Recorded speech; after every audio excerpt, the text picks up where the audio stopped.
Hi everyone, today we're going to look at the Unit 1 part that was of the test that was on Horizon Online. And we're going to go through these questions, so make sure you have your paper out of the work that you did so that you can compare your answers to mine. And let's get started. This was question 1. So on question 1, between what two consecutive whole numbers does the square root of 61 lie? So the square root of 61 is in between these two perfect squares. It's in between the perfect square of 49 and the perfect square that's 64. And they're perfect squares because 7 times 7 is 49 and 8 times 8 is 64, which means that the square root of 61 will be between 7 and 8. Okay, question 2.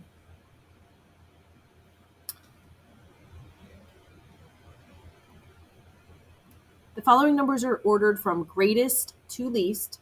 Which value could go in the blank? So we need to know what can fit here. We need to do 10/11ths as a decimal. Turn everything to a decimal. Makes it a lot easier to compare. On Desmos, this will give you 0.90, and that's going to repeat both of those. And then 0.45 is already a decimal. So if I turn this into a decimal, that is 0.917, and 91 is going to be bigger than 90. This 91 is going to go right on this side somewhere of the 9 of this list. Okay, so that one's not going to work. Let's go to B. Divide it by 100 on my calculator. It's 0.802. 0.80 will be between them. Okay, 4/9 on my calculator is 0.4 repeating, which means that it will keep having a 4. And 4 is going to be smaller than the 4/5. 2/10 is 0.2 repeating on my calculator, and that's going to be way down here. So the answer is B. Okay. Question 3 looks like this. If x was less than 1/9, what is the possible value for x? So 1/9 as a decimal is 0.1 repeating. So I'm looking for all the values that are less than 0.1 repeating. 0.9 is much bigger than 0.1. So 0.9 would be a bigger number, right? I can't put 0.9 as less than 0.1. This one has a exponent of -1. So when you put this in Desmos, your answer is going to be 0.19. And 0.19, and this one repeats, so 0.19 is also going to be bigger than 0.11. All right, let's turn this into a decimal. 0.112. 1, and then there's a 2. This 1 goes on forever. So this one is 0.111, but this one is 0.112. That 2 is bigger than the 1, so that one's not smaller. I'm looking for the number smaller than 0.111. This one is 1/11, and that is 0.09, and that 0.9 repeats. And that 0.0 is less than 0.1. So here's my answer, D. That's the only one that is smaller than. Okay. Question 5. Which statement is true? So I got to find the true statement. I'm going to turn these all to decimals. That's the easiest way to compare them on Desmos. 3/4 is 0.75. 4/5 is 0.8.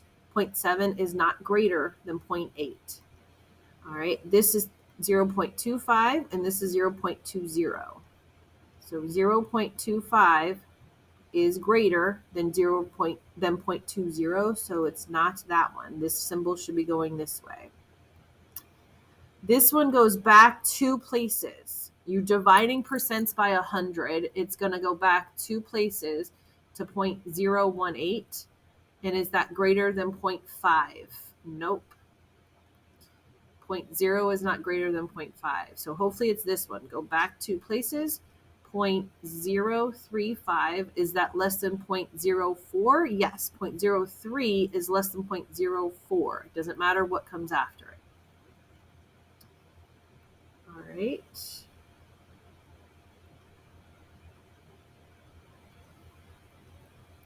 Select all the numbers that are greater than X and less than Y, so they're in this range. So first count the parts. So this 1 and 2 is broken up into 1, 2, 3, 4, 5, 6, 7, 8 parts. So this is 1/8. 2, 3, this one is 4/8. 5, 6, 7, this one would be 8/8. So it's broken up into 8 sections. So 1/8 as a decimal equals 0.125. And the 4/8 as a decimal is 0.5. So I'm looking for all the numbers that are greater than 0.1 and less than 0.5. 1/4, 0.25 does fit between these two. So A should be one of your options. 1.44, when I make it a decimal, is way bigger than, oh, I'm sorry, these should be ones. Sorry, this should be 1.125 and 1.5. So it's not A. Oh, I hope you guys didn't make that mistake too. So this one is 1.4, and 1.4 does come between 1.1 and 1.5. So this one does work. Okay, 7/6. So 7 divided by 6 in decimals is 1.1, and the 6 repeats. So 1.16. This one is 1.12. So this 6 is going to be bigger than that 2, so it's also C. Okay, the square root of 3. So in Desmos, the square root of 3 is 1.732. And 1.7 is greater than 1.5.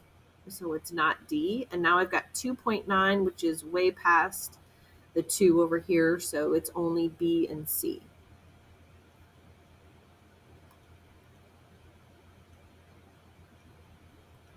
Okay, next question.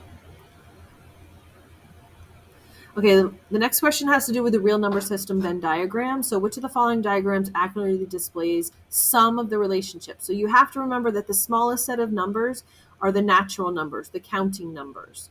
And that's only 1, 2, 3, 4. Then we add in 0, and that gives us whole numbers. Then we add in all the negatives, and that gives us integers.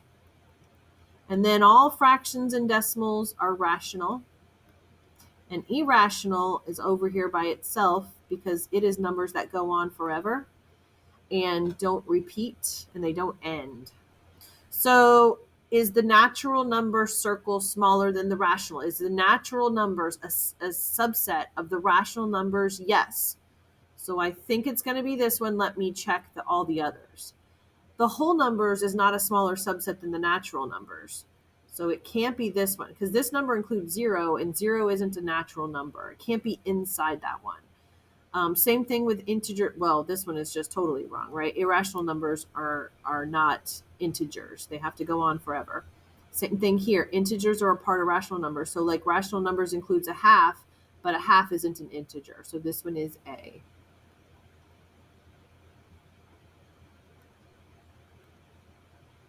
All right, question 7.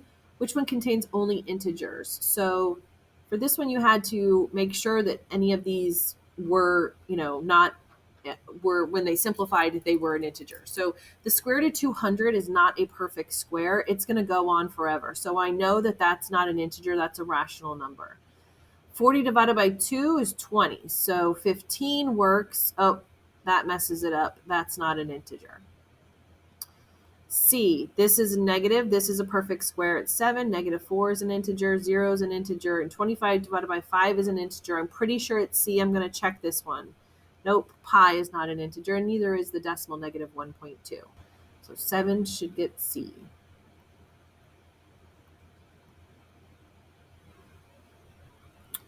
Question 8, which list accurately describes negative 3.4? It's not a whole number or a natural number. It's not a integer. because it has to be like the numbers on the number line are integers. Like these are all the integers that you would see like on the number line on the wall in our classroom. So this is rational and real.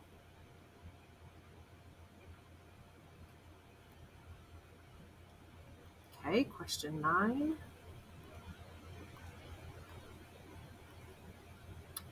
Which of the following statements are true? Okay, so are all whole numbers are integers. So let me do this because I need to picture this. So natural, whole,